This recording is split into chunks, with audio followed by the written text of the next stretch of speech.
Amém, queridos? Abra a tua Bíblia comigo, então, em Atos, capítulo 2. No domingo passado, nós utilizamos um pouquinho desse texto. E hoje nós vamos só dar um início nele para aquilo que eu quero falar com vocês nesta noite. Atos, capítulo de número 2. O início da igreja primitiva. E o versículo de número 42.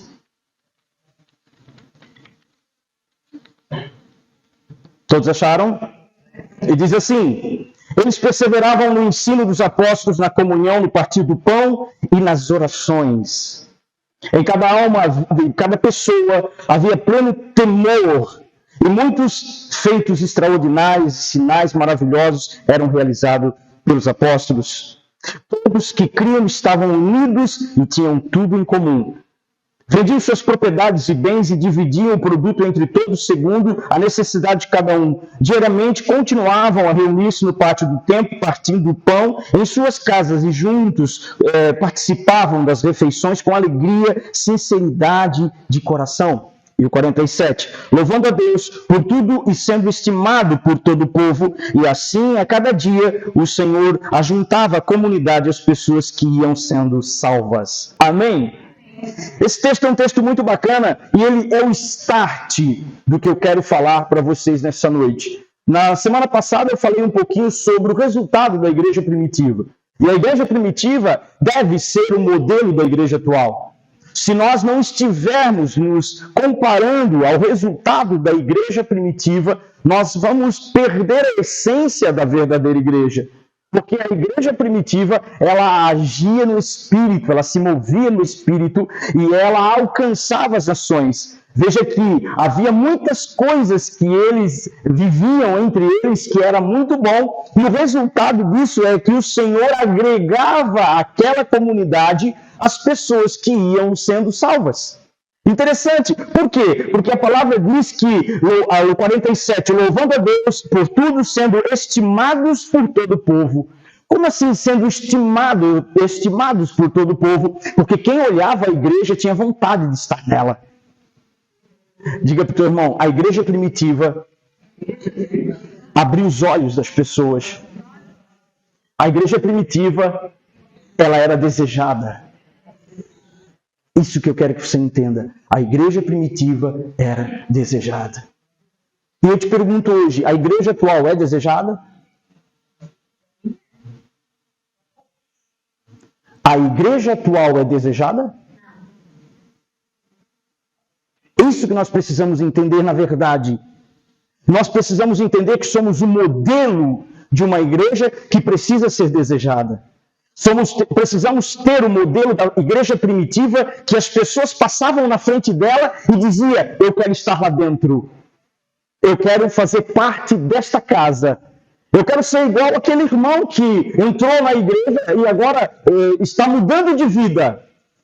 Então entenda, para que isso aconteça, nós precisamos entender que muitos começam na vida cristã com muitas expectativas das grandes mudanças, conquistas e tudo mais. Porém, nem todos conseguem. E você sabe por que nem todos conseguem ter resultado dentro da igreja? É culpa da igreja? É culpa dos líderes? Pastores? Ministros? Culpa de quem? É isso que nós precisamos entender. Quando você olha o perfil da igreja primitiva, havia uma unidade onde os apóstolos se moviam, todos faziam, as coisas aconteciam e as pessoas que passavam por aquele grupo de pessoas diziam, eu quero fazer parte dessa equipe, como é que eu faço para entrar? E é isso que hoje nós não vimos. É isso que hoje nós não enxergamos.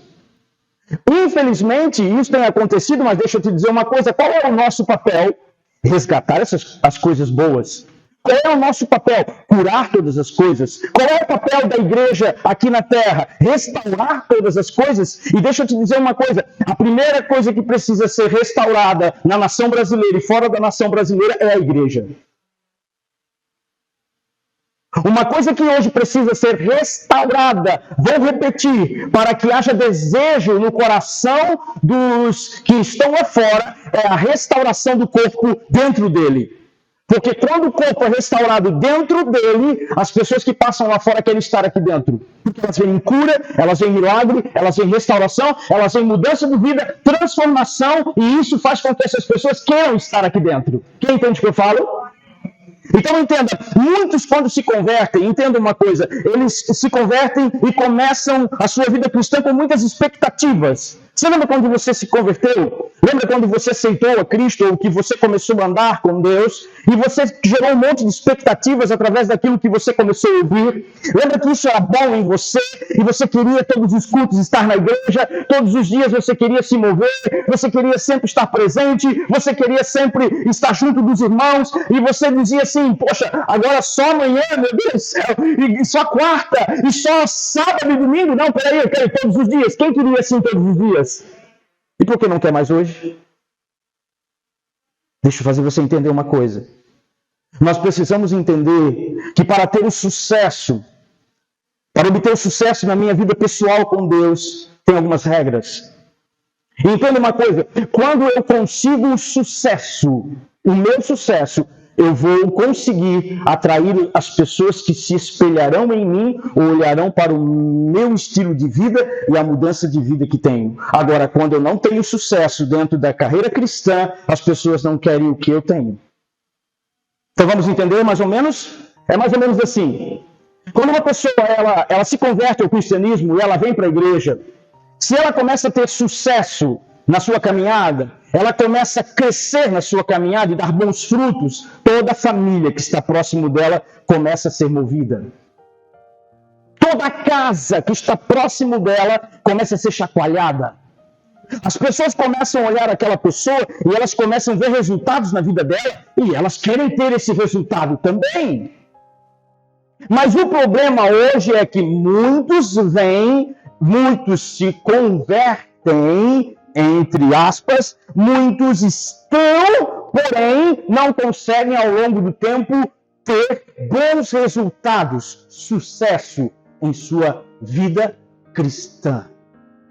E ter o sucesso na sua vida cristã, entenda, se você nunca ouviu isso, hoje você vai ouvir. Ter sucesso na sua vida cristã é o que faz atrair pessoas para andar com você e querer o que você tem.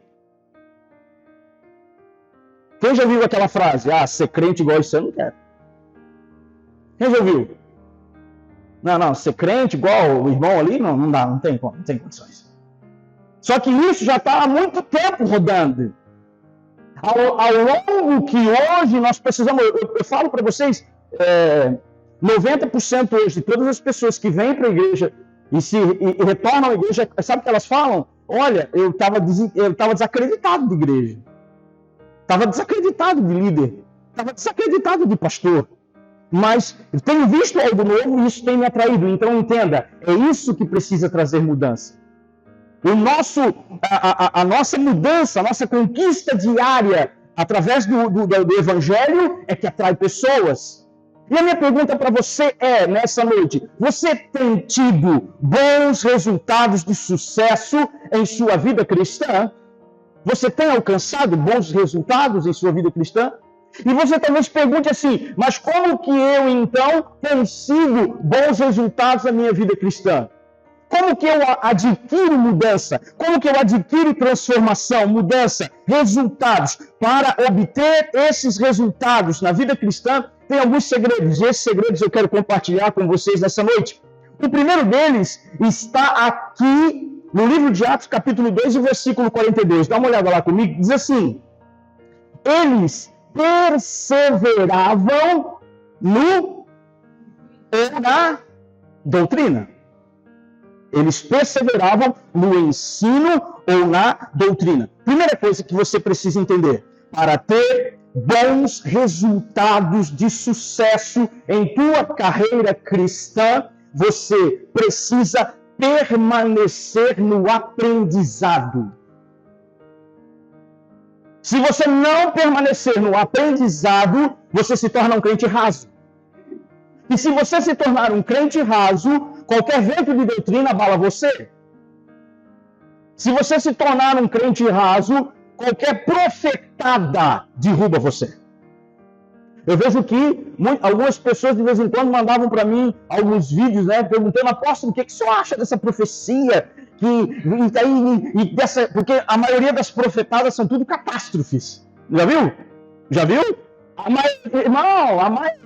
Poucos eu vejo dizendo, Deus tem misericórdia do Brasil e vai mudar essa nação e vai vir coisas novas para esse Brasil e Deus vai fazer e transformar todas as coisas e essa nação será um celeiro de Deus. A gente vê pouca gente falar isso. Agora, irmão, para falar que há destruição, porque eu vi morte, eu vi isso, eu vi aquilo. Irmão, o profeta do caos está cheio. Aí, deixa eu te dizer uma coisa.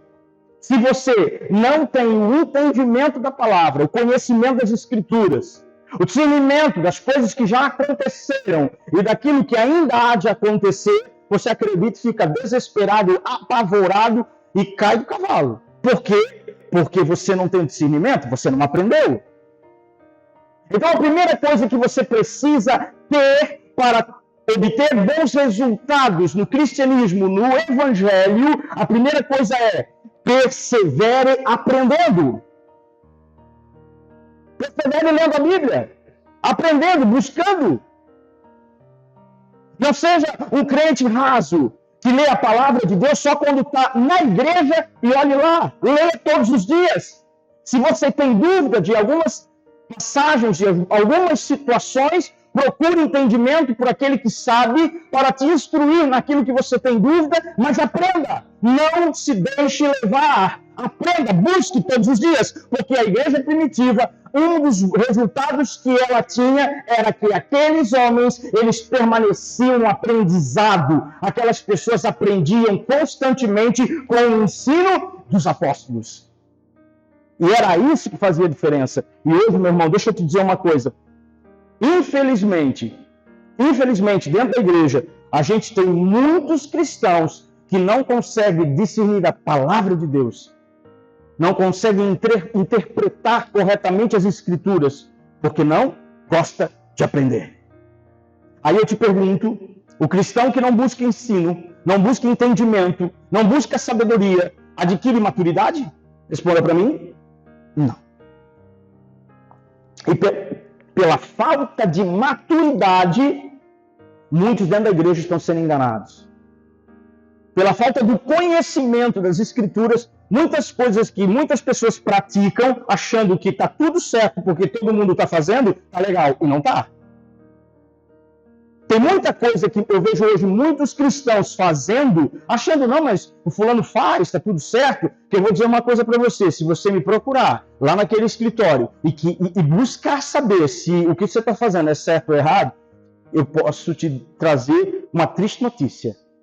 Tem coisas que a Bíblia condena, e eu vejo muitos crentes fazendo hoje.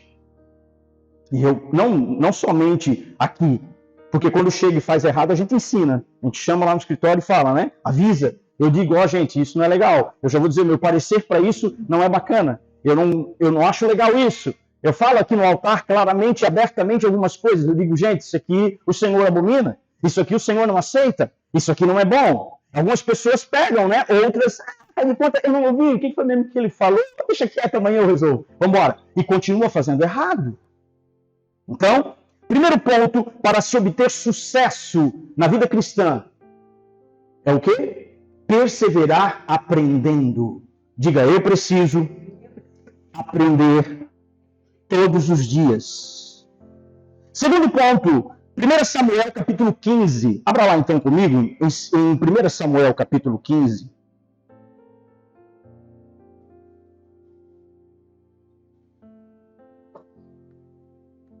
Então entenda, enquanto você abre, eu quero fazer você compreender que o teu resultado, o teu bom resultado, o meu bom resultado como eclésia vai atrair pessoas.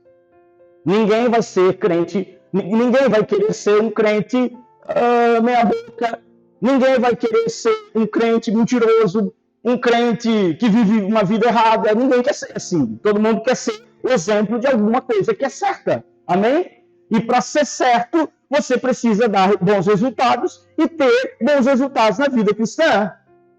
Não é só estar aqui, é fazer a diferença.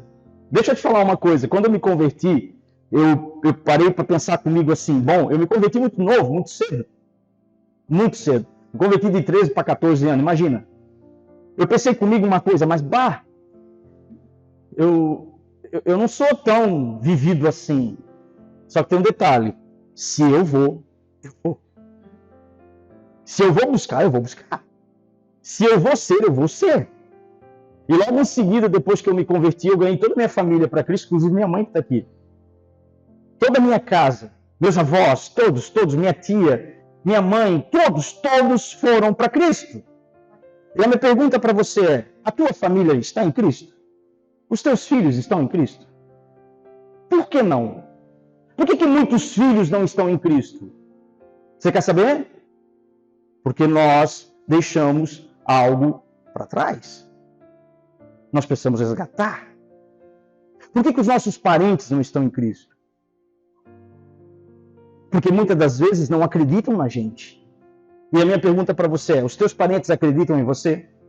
Pergunta para a pessoa que está do teu lado, os teus parentes acreditam em você? Hã? Então vamos lá.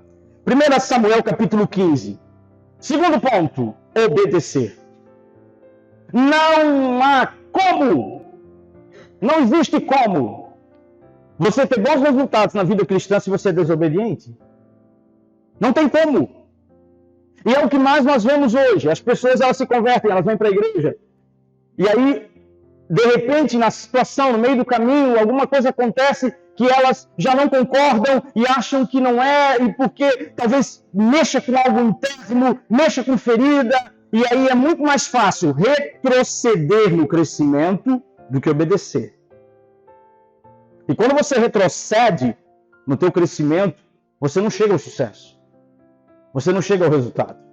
Mas que resultado você está falando? Que sucesso você está falando? Veja na Bíblia homens que se dedicaram a aprender, a obedecer, a fazer tudo que eu estou ensinando para vocês hoje e vejam o sucesso deles e o histórico final da vida deste homem, desta mulher. Veja por onde que eles passaram, aquilo que eles fizeram e alcançaram. Amém? Então, o segundo ponto, o primeiro ponto, permaneça aprendendo. O segundo ponto, obedeça. Diga para o teu irmão assim, não precisa olhar para ele, mas fala, obedecer é melhor do que sacrificar. 1 Samuel capítulo 15, versículo 22, diz assim, contudo, Samuel declarou, agrada-se mais a Yahvé com holocaustos e sacrifícios do que com a sincera obediência à sua palavra? De modo algum.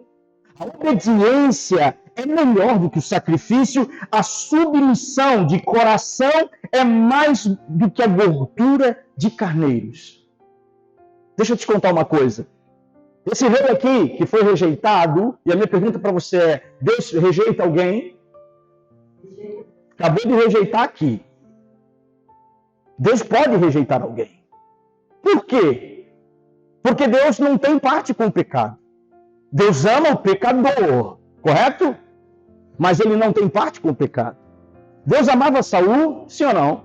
Demais. Amava os filhos de Saul, amava a casa de Saul, amava a família de Saul.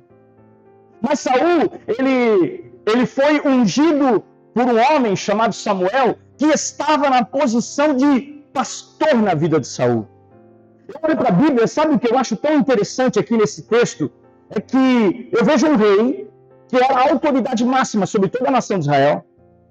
Um rei chamado Saul, o primeiro rei de Israel, que era a autoridade sobre toda a nação, constituída por Deus. Mas tinha um homem sobre a vida dele. Sabe que segredo é esse?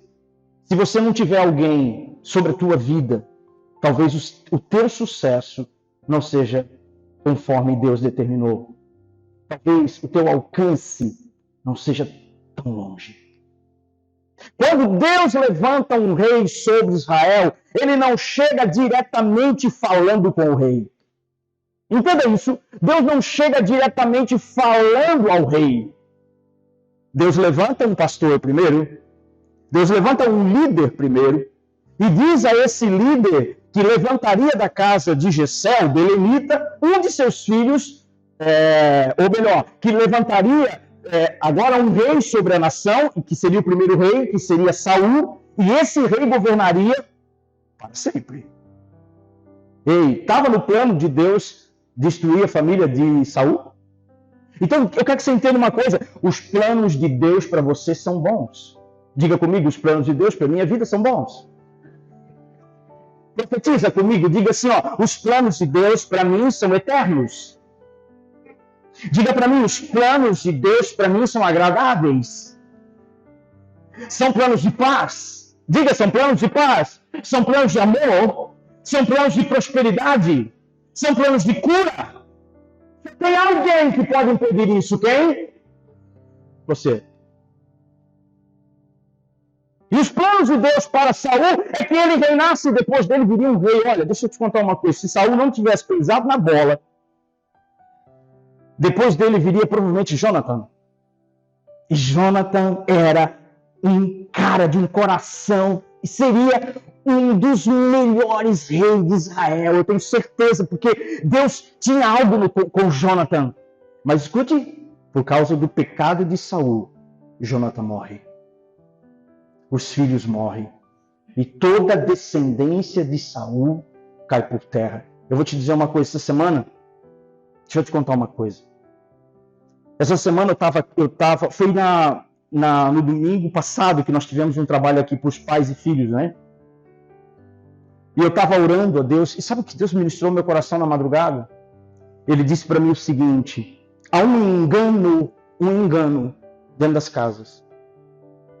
Porque toda família, ela olha para os filhos, e a gente sempre quando olha para os nossos filhos, eles são pequenininhos, né? Bonitinhos, fofinhos, lindinhos. São ou não são? Correm para lá, correm para cá, falam errado, você bota sapatinho neles, você bota roupinha, tudo certinho. Eles estão todos os cultos dentro da casa do Senhor, amém? E o Senhor começou a ministrar no meu coração. Eu comecei a ver isso, eu comecei a ver umas crianças correndo dentro da igreja. Eu fiquei feliz.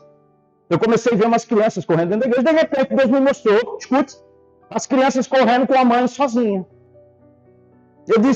Eu perguntei, Senhor, quem é essa figura? E Deus falou, é uma mulher que serve sozinha. O marido não quer. E de repente, eu estava olhando as crianças correndo. E de repente as crianças começaram a crescer. E de repente as crianças começaram a se tornar adultos. E de repente as crianças não estavam mais na igreja. E de repente eu olhei e a visão que eu tive é que as crianças estavam fazendo tudo errado no mundo. Usando drogas, bebendo, se prostituindo. E eu disse, o que é isso, Senhor? E aí o Senhor falou no meu coração. Muitas famílias acham que a mãe pode, quando que a responsabilidade eu dei para o pai. E no lar, onde o pai não quer, em menos tempo ou mais tempo, os filhos serão atacados. Porque a cobertura do lar é o sacerdote. Quando o sacerdote se posiciona, a casa se posiciona e os filhos são protegidos. Deixa eu te falar uma coisa. O diabo queria tocar em Jó, não podia, mas quando tocou, quem que ele destruiu primeiro? Porque ele não podia tocar nos filhos. Porque Jó era um homem íntegro, reto, temente a Deus e que se desviava do mal. Então Deus me deu essa visão e eu fiquei assustado quando eu vi ela. Quando eu vi a criança com a mãe entrando dentro da igreja, correndo, brincando, se erguer, e ela vai crescendo, crescendo, crescendo, daqui a pouco ela está adulta e está no mundo. Eu digo, mas Senhor, ela estava dentro da igreja todos os cultos. Eu vi, na minha visão, essa criança todos os dias na igreja, e agora por que está no mundo? E daí Deus abre a visão do pai, porque o pai não quer nada.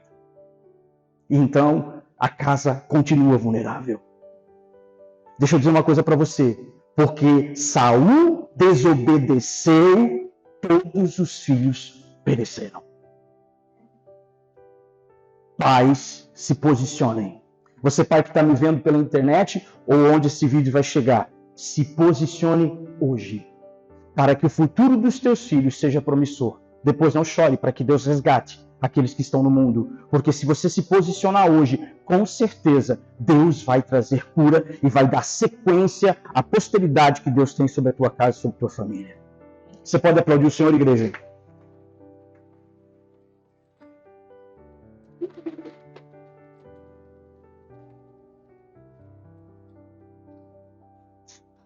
Escute o que eu estou falando. E sabe qual é a prova disso? que a mãe ora, chora, nada acontece. O pai se posiciona uma semana, puf, tudo acontece.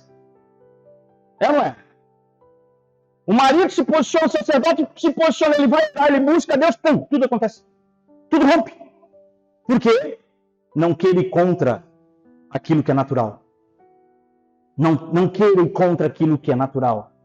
E naturalmente, falando, nascemos homem para ser governo, nascemos homem para ser cobertura, nascemos homens para ser direção, nascemos homem para dar direcionamento, posicionamento e fazer com que a nossa geração cresça. Então, homens, se posicionem. E você que não se posicionou e está em casa comendo pipoca, deitado no sofá agora, te liga, varão. Primeira coisa, permaneça no ensino. Segunda coisa, obedeça. E então eu vejo o quê? Eu vejo Samuel vindo sobre Saul, ungindo sobre o rei, e tudo começou muito bem. Tudo começou muito bem. Tudo começou como tinha que começar. Se você ver o histórico do dia que Deus determina ungir o primeiro rei, é muito engraçado. Você já viu isso? Você parou para entender? O rei estava em casa, que era o menino Saul, e aí a jumenta na madrugada do pai quis se extraviar todas. E aí o quis bater na porta do quarto, eu estou contando do meu jeito, falou, levanta logo, vai atrás da minha jumenta. Pega o menino, o moço contigo, pega o rapazinho contigo, leva ele junto e vão procurar as jumentas. Aí, nesse dia, o que acontece? Deus desce e fala com Samuel. Deixa eu te fazer uma pergunta. Deus falou para Saul, Saul, o teu pai amanhã vai vir te procurar. Olha só como seria bom se fosse assim, né? O teu pai amanhã vai vir te procurar, ele vai dizer que as jumentas dele se extraviaram. Não bate boca com teu pai, igual muitos filhos que eu conheço. Não, manda outro, manda meu irmão, porque tu doeu, né? Não é assim que os filhos fazem? Não falem nada. Vá e atenda o pedido do teu pai. Sabe por quê, Saul? Olha, se fosse assim Deus falando com Saul, porque tu vai se encontrar com o profeta Samuel, ele vai te ungir rei de Israel. Eu estava de pé, com a minha mochilinha pronta, antes do pai me chamar. Era fácil? Deus falou alguma coisa para Saul? Mas falou para quem? Para Samuel. Diz Samuel, amanhã por essas horas vai aparecer um mocinho desesperado atrás da jumenta do pai dele que se extraviou. Unge ele como governo sobre a minha nação. O menino chegou lá, o profeta mora aqui. O profeta já estava esperando ele com pão, carne, queijo, janta pronta. Ele disse, não te preocupa com as jumentas, eu já sei que tu estava chegando. Entra, come comigo e dorme aqui essa noite. Amanhã eu te digo o que acontece. Ele ficou meio assustado, queria dormir na rua. Ele disse, não, vai dormir comigo, né? Aqui dentro de casa, o menino, o moço também entrem. E o Saul meio desesperado, sem saber o que era, mas tudo bem. Então entenda, o primeiro contato que Saul teve com o profeta que ungiu ele rei foi através da obediência. Porque ele podia ter dito para o pai, eu não vou. Então obedecer é importante. Quantas vezes que nós desobedecemos as ordens de Deus, nós queremos ser abençoados. Então não tem como ter resultado através da desobediência. E no dia seguinte Samuel ungiu Saul como rei e ele foi embora. Ele foi embora para casa. Anos se passaram, dias se passaram, meses se passaram, e agora você vê no capítulo 15, versículo 22, ele fazendo o quê? Desobedecendo, sendo repreendido. Deus falou para ele, vai, tudo daquela terra é anátema, mate tudo, não traga nada. E o rei foi, e quando ele começou a ouvir os despojos, ele começou a ouvir o gado, ele começou a ver as coisas, o coração desobediente dele bateu, e ele disse, talvez ele pensou assim, eu sou rei, eu posso, eu vou levar para sacrificar. E aí, eu vou sacrificar a Deus, então tá tudo certo? Deixa eu te falar uma coisa, meu irmão, tem muita gente dentro da igreja mais sacrificando do que obedecendo. O que significa isso? Quando você faz achando que está agradando, mas você está sacrificando. Não tem como ter sucesso na vida cristã se você é um desobediente. Principalmente a palavra. Não tem como. E é por isso que eu volto lá no início da minha ministração. As pessoas que estão de fora não querem ser a igreja hoje. As pessoas que estão no mundo não querem se converter hoje. Por quê? Porque o exemplo da igreja é de muitas pessoas que estão dentro dela, mas são desobedientes. E aí, qual é o resultado disso? Pessoas que vivem como uma roda gigante. Um dia você olha para ela está lá em cima. Outro dia você olha para ela está lá embaixo. Um dia você olha para ela está feliz da vida e radiante, toda sorridente. Outro dia ela está sniff e ninguém aguenta mais. Quero morrer. Não é não? Entenda. Deus tem planos de vida para você. Mas tudo depende de você. Diga comigo, Deus tem planos para mim. Mas depende de mim. E sabe o que aconteceu com ele? Preciso dizer? Não. Naquele dia, o Senhor rejeita ele como rei. Dias depois, o Senhor diz: enche teu vaso de azeite, vai à casa de Jessé, belenita, porque dele e seus filhos eu tenho me provido de um rei. Escute. E Deus acha Davi o homem segundo o seu coração. Eu fico triste com a história do Jonathan, que amou Davi como seu amigo, seu irmão. A Bíblia fala isso. E foi um cara que respeitou Davi e viu em Davi um rei. E morreu em batalha. Morreu atravessado com a lança em batalha.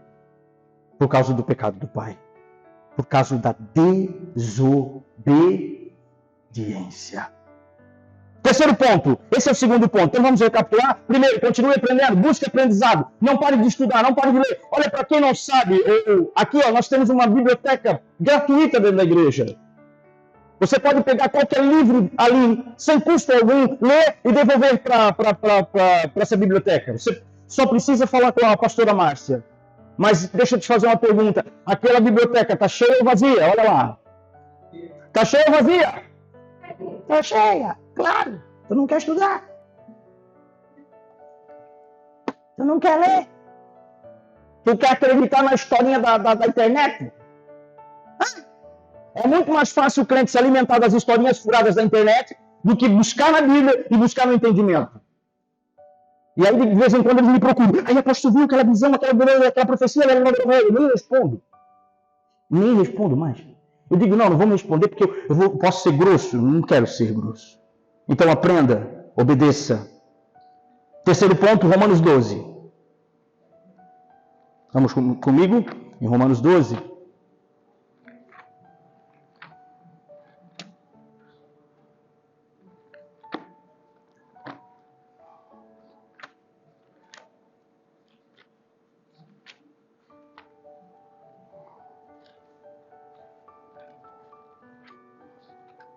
Romanos 12 é um texto que eu acho maravilhoso.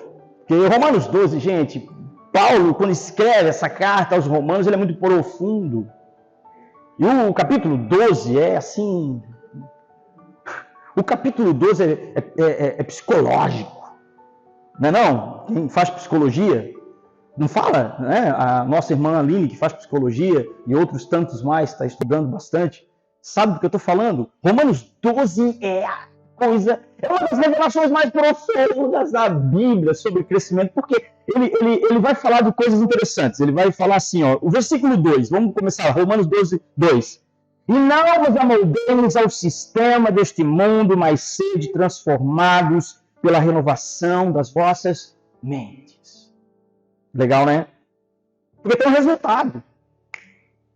A renovação de mente tem um resultado gigantesco, gente. Gigantesco.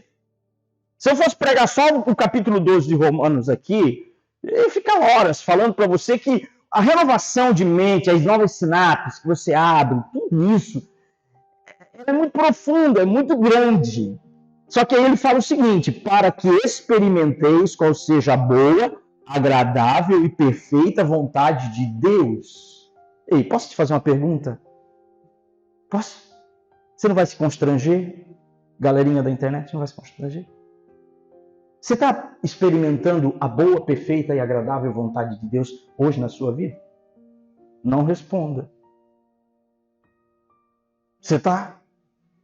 Porque quando está falando de boa, perfeita e agradável vontade de Deus, gente, o desejo de Deus é que nós sejamos ricos, prósperos, que nós tenhamos saúde, que nós vamos bem no que fazemos. A vontade de Deus é boa, perfeita e agradável para a gente.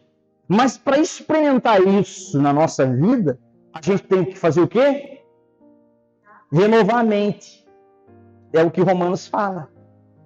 Não te amolde ao sistema do mundo. Por que Paulo fala isso? Porque é um sistema mundano. Qual é o sistema mundano? O sistema mundano.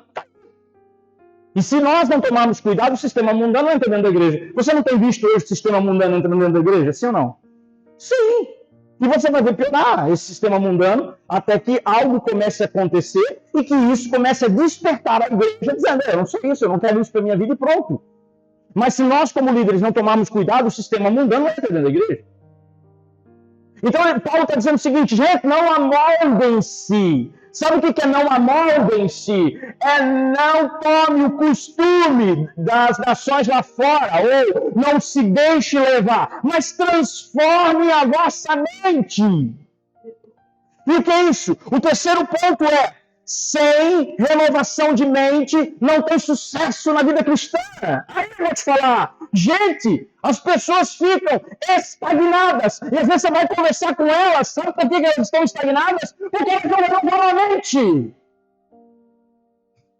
Mãe, eu prometo que não vou gritar. A mãe pediu para mim não gritar. A minha mãe disse, não grita, filho, você gosta, acaba com a tua voz. Eu digo, é verdade, não vou gritar. Respira fundo. Amém? Gente, o que eu tenho visto hoje é que o cristão não renova a mente. E sem renovação de mente, irmão, sabe quem governa? Quem estava na reunião passada. Sem renovação de mente, quem governa a sua vida? A tua alma. A tua alma emite um sentimento, você vai lá, cede ao sentimento. A tua alma emite um sentimento, você lá e vai... Gente, eu estou falando aqui hoje, não vou falar sobre isso, mas estou falando há muitos pontos sobre... Tem duas coisas que podem governar você, ou o teu espírito ou a tua alma. Se o teu espírito te governar, você tem uma tendência gigantesca de cumprir propósitos. Porque o teu espírito é chipado com todas as informações que vêm do reino, que vêm dos céus, quando tu nasceu, para cumprir um propósito estabelecido por Deus na tua vida. Está no teu espírito. Mas a gente tem uma alma fragmentada que, com a queda de Adão, ela se tornou uma alma com dores, com sentimentos e com situações que, quando uma pessoa é governada pela alma, o propósito não se cumpre. Por quê? Porque ela não consegue romper limites. Ela vai até onde a alma dela diz, para. Ela para. Ela vai até onde a alma dela diz assim, não vá porque você vai morrer. Eu sempre falo isso, quer ver uma coisa? Se nós formos olhar para o dia que Davi chegou na batalha para levar comida para os seus irmãos, nós tínhamos um Israel e um rei, todos movidos pela alma. Por quê? Porque eles estavam com medo. Mas Davi estava movido pela alma? Estava movido pelo... E era propósito de Deus, no coração de Deus, que Davi matasse o gigante, sim ou não? E aí, para que Davi estabelecesse o seu propósito, ele precisava estar na alma junto com aqueles? Imagina se Davi estivesse na alma e quando ele chegasse na batalha, ele olhasse dele e falasse, rapaz, que cara grande! Pega aqui, pega o pão, pega tudo, vocês também estão indo embora fazer, tchau, esse negócio foi comigo. E não era com ele. Mas Davi estava alinhado no espírito. E quando Davi chega na batalha, o que ele fala? Esse circunciso filisteu para atacar esse exército de Deus vivo. Aí os caras escutam e falam, o que tu quer? O que o rei dá para matar, quem matar esse cara? O rei dá a filha, o rei dá isso, porque o rei já estava empurrando tudo. Um dia ele falava, quem matar o gigante, casa com a minha filha. Tu olhava para o rei e falava, mata tu, rei. Ninguém quer tua filha.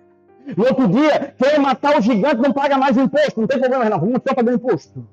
Até que chega Davi, um cara de espírito alinhado. Diga comigo, quando o meu espírito está alinhado. Você vai ter que falar mais alto. Diga comigo, quando o meu espírito está alinhado. A tendência é avançar contra os gigantes. Mas diga, quando a minha alma está falando em mim, a tendência é recuar, é parar, é desistir, é abandonar. É a tua alma que está te governando, o teu espírito.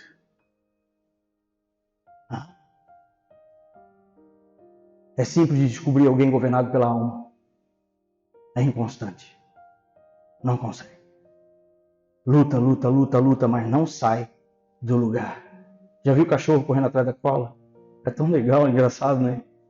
Mas eu vejo muitos crentes hoje dentro do cristianismo que são igual o cachorro correndo atrás da cola. Não conseguem romper. E sabe o que é isso?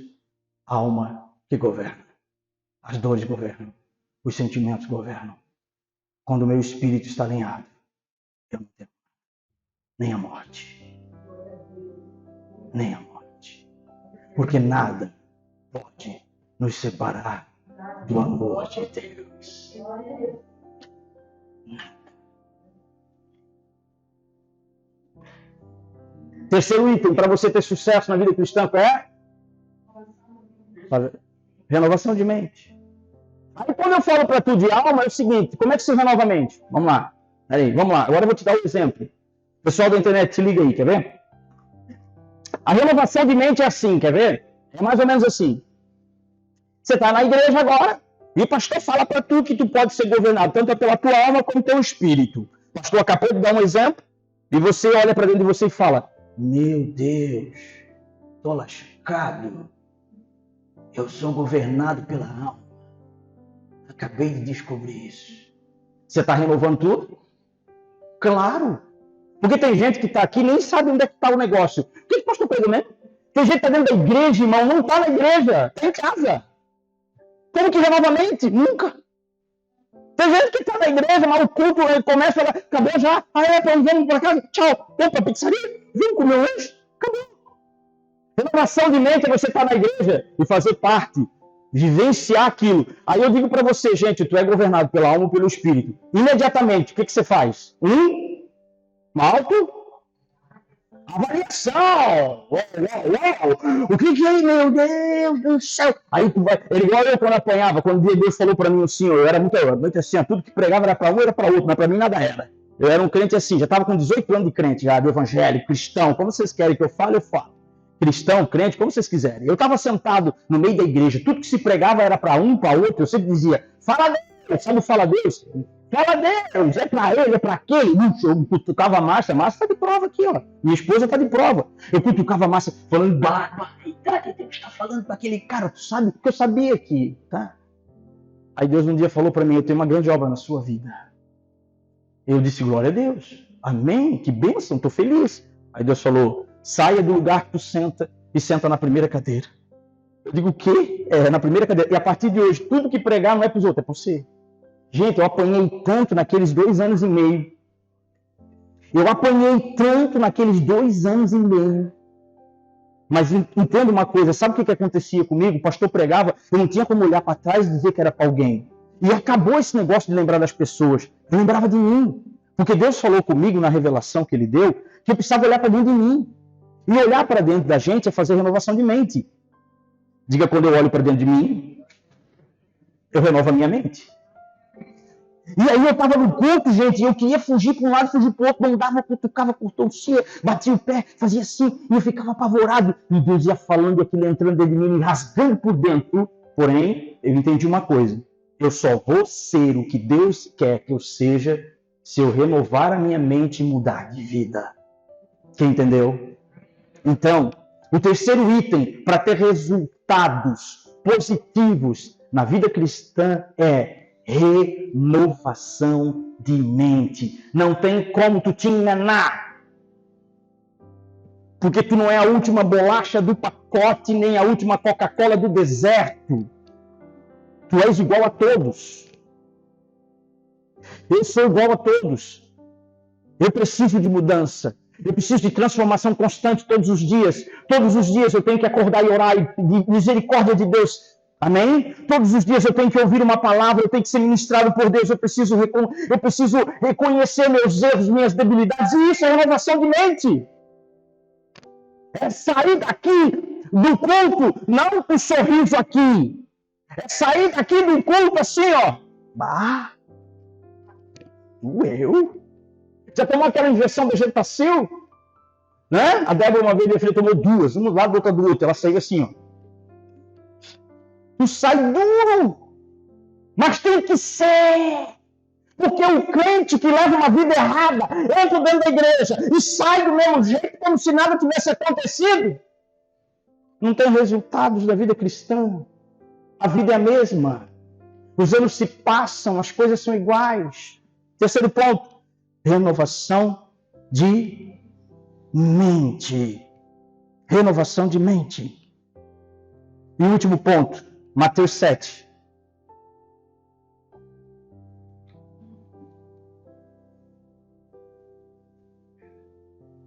Esse cheiro da pipoca deixa eu desestabilizado. Essa pipoca que passa aí, cara, para a escola das crianças, me deixa. E sabe que eu chego em casa, sabe o que eu faço? Eu como a minha salada e já digo para a pastora Márcia assim: faz a minha pipoca, coloca manteiga, coloca orégano. Você já comeu pipoca com orégano? Ah, vocês estão perdendo. Gente, vocês nunca comeram pipoca com orégano? Quem vai fazer hoje pipoca com orégano? Diga amém. Viu como é que a gente influencia as pessoas? Viu? Qual é o texto? Mateus 7. É o último ponto. É um dos pontos mais importantes. Para ter bons resultados na vida cristã, esse ponto é muito importante. Porque ele não só ele te faz ter bons resultados. Sabe o que acontece quando você pratica esse ponto? Eu só vou dar o capítulo, não vou dar o versículo ainda para tu não ir lá, né? Ler. Quando tu pratica isso, tu permanece. Tu fica em pé. O que a gente vê hoje? Muita gente desistindo. Muita gente caindo. Muita gente esmorecendo no meio cristão. Uns por mau testemunho de uns. E quero só abrir um parênteses para você. Querido, não perca a tua salvação por causa de pessoas que não são crentes. Querido, não te afasta da igreja por uma decepção com outro. Tá vendo o pessoal da internet? Tá me ouvindo? Volta para a igreja.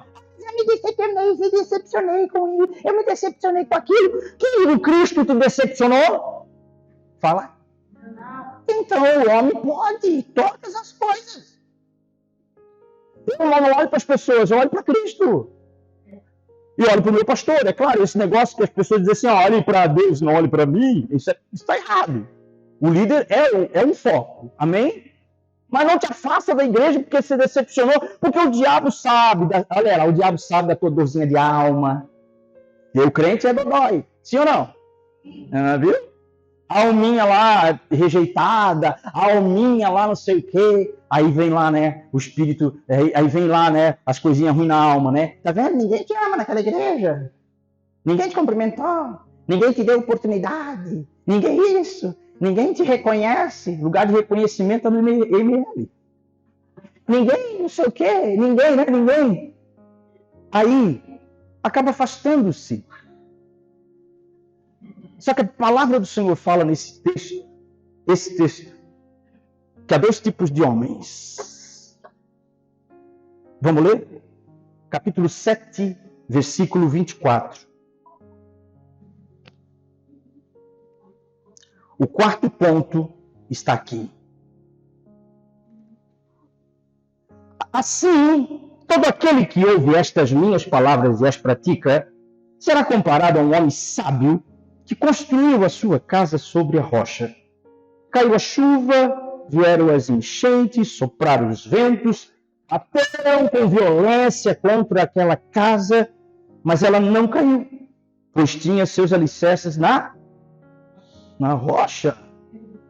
Pois todo aquele que ouve estas minhas palavras e não as...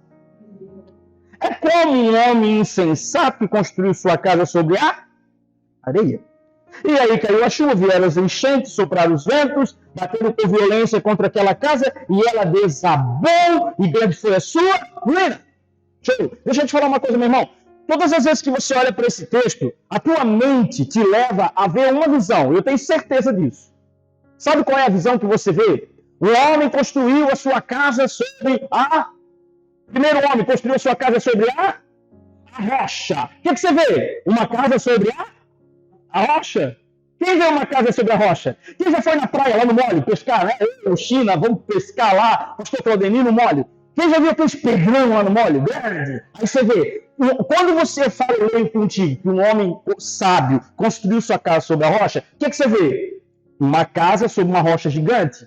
Quem vê isso? Amém? Mas não é. Diga não. Diga não. Não. Os dois construíram a rocha no mesmo terreno. São pessoas que estão dentro do mesmo lugar, no mesmo ambiente. É o crente que está sentado muitas vezes do teu lado, perto de você. Só que tem um detalhe. O primeiro homem que construiu a sua casa sobre a rocha, para ele chegar na rocha, o que ele fez? Vamos lá, construtor. O que ele fez, construtor? Cavou a fundo. Eu vou cavar até a rocha. E quando chegou na rocha, ele construiu o seu alicerce. Mas tem um outro que construiu do lado. E aí bateu o vento, bateu a chuva, bateu a tempestade, encheu tudo. E o cara que está com a casa na rocha ficou e o cara que está na areia caiu. Sabe por quê? Para construir uma casa sólida, você precisa ir profundo em Cristo. Porque Cristo é a rocha. Aí sabe o que tu vê na igreja hoje? O crente vem para a igreja, mas é raso. Não tem relacionamento com Cristo. Não pratica. Porque para tu ter relacionamento com Cristo, você precisa praticar. E ele está dizendo aqui, todo homem que ouve as minhas palavras e as pratica. Então entenda uma coisa. O quarto item é praticar o que se ouve. Quando uma pessoa, ela dá um negócio e ela esmorece, eu olho para o histórico dela, a primeira coisa que eu vejo, não pratica nada que ouve. Não obedece nada que ouve. Aí o que acontece? Gente, deixa eu te fazer uma pergunta. A chuva só bate na casa que está na areia? O vento só bate na casa que está na areia? A tempestade só vem para a casa que está na areia? Não, meu irmão, vem para todo mundo, só que desmaia, cai por terra. Quem não tem o quê? Relacionamento com Cristo através de praticar aquilo que ouve dele. Gente que está dentro da igreja não faz o que tem que fazer, não pratica. Não pratica nada. É aquele crente, irmão, que, sabe, é morno. Ele devia ser ou quente ou frio, mas ele está em cima do muro. Uma hora ele está, uma hora ele não está, uma hora ele vai, uma hora ele não vai, porque ele não pratica. Então o quarto ponto para você ter resultados na vida cristã é pratique o que você ouve da palavra. O que significa isso? Meu irmão, se tu ouviu algo que te confrontou, vá para casa preocupado. Diga, amanhã eu vou botar em prática, amanhã eu vou fazer, amanhã eu preciso, eu vou buscar, eu vou orar, eu vou mudar de vida. Sabe por quê? Porque com isso você está praticando. O que você está aprendendo? Tudo aquilo que você ouve, você coloca em prática. Você começa a fazer. Isso significa construir uma casa sobre a rocha. É você começar a... E vou te falar uma coisa, meu irmão. O crente, o cristão, o filho de Deus, aquilo que você quer saber, você que pratica o que a palavra diz, muda de vida. E deixa eu te falar uma coisa. Você sabe por que eu não desisti? E embora muitas das vezes esmorecido, porque eu sempre olhei para essa palavra e entendi uma coisa. Ei, eu vivo isso. Eu sei o que está aqui. Eu sei das promessas de Deus, então eu não posso retroceder. Eu não posso parar. Eu tenho que continuar. E aí você vê pessoas que elas estão hoje retrocedendo, parando, desistindo. E não são exemplos para ninguém lá fora. E o começo da minha ministração, que eu já estou encerrando, é: a igreja precisa ser um exemplo para que as pessoas lá fora queiram ser como eu e como você. Amanhã, no teu trabalho, as pessoas têm que olhar para ti e dizer: rapaz, me leva para a tua igreja. Por quê? Porque tu está diferente. Mas para isso acontecer, você precisa o quê? Primeiro, vamos recapitular? Aprender. Permanecer buscando sabedoria em Deus e aprendizado. Segundo ponto, obedecer. Obedecer aos teus líderes, obedecer aos teus pastores, obedecer à tua igreja. Terceiro, ter uma mudança de mentalidade. Mudança de mentalidade. Busque essa mudança, renove a tua mente, para que tu experimente a boa, perfeita e agradável vontade de Deus. E o quarto ponto e último ponto dessa noite é: pratique o que você está ouvindo dentro da igreja.